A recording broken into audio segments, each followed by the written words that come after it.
Welcome back to the Asia Political Review.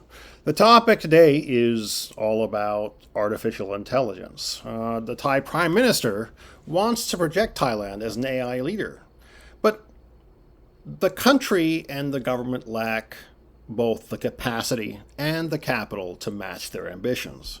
So, as recently as March, Thailand landed this very large $1 billion investment from AI giant Microsoft for cloud computing and AI infrastructure.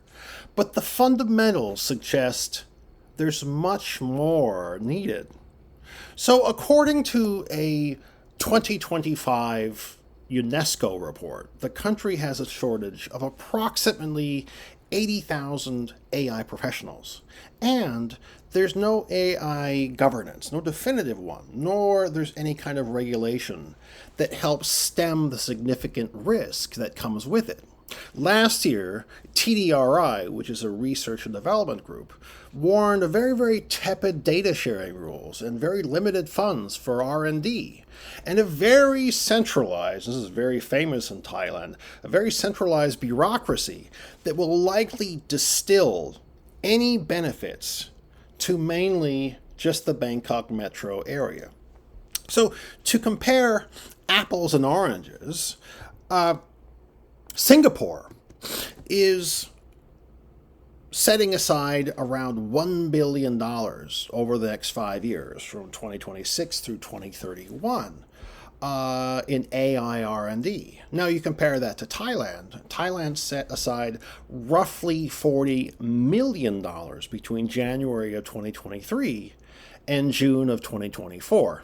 Now, we know that's nowhere near enough. So this matters because Thailand's political rhetoric has to match the very stark reality on the ground. So if AI competitiveness is a strategy, and it is indeed a route out of the economic malaise, the kind of, hey, we're the sick man of Asia kind of thing that it's in, the capacity gap and the investment gap have to shrink. And there was a conference, I believe, last year, and one of the experts warned that Thailand would be sidelined as a mere consumer of the technology rather than a producer of the technology, unless there were reforms made in both education and workforce development. So in cities around the world, for example, a lot of workers, around 74%, said, yes, I am using AI in my daily life. Compare that to Thailand, and only 20% of Thai workers are used in the technology. That means it has not spread to areas where most people work, where most people live, which is in small businesses and medium-sized infrastructure, or enterprises.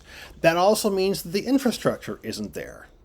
And businesses, and this is what experts are saying, they have to change their processes in order to match the technology required for AI infrastructure and the implementation of the technology.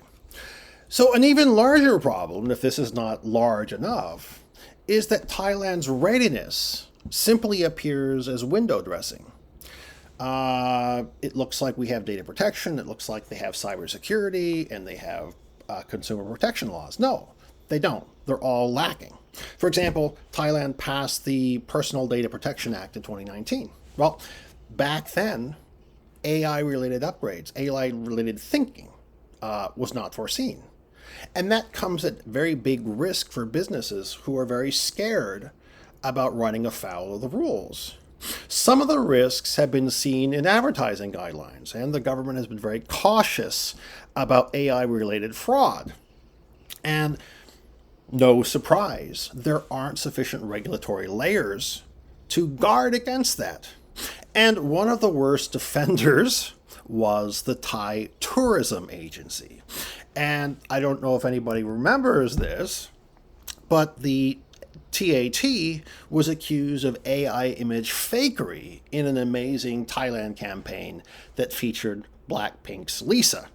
Well, the embarrassment and the liability alone should have been a motivation for the government to vastly accelerate a comprehensive AI governance system. Now, there are even bigger social costs in moving too quickly without regard for the fine details. TDRI also warned that adoption requires parallel investments in literacy, in access, and support.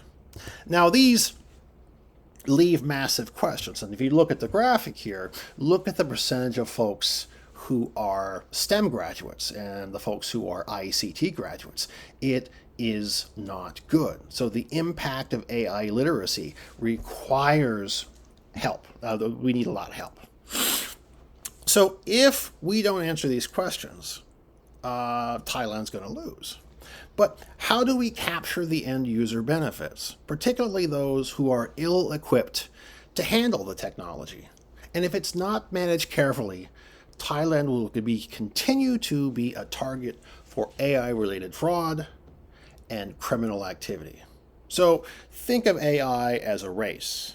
It's just begun, and the caution flags for Thailand are already out.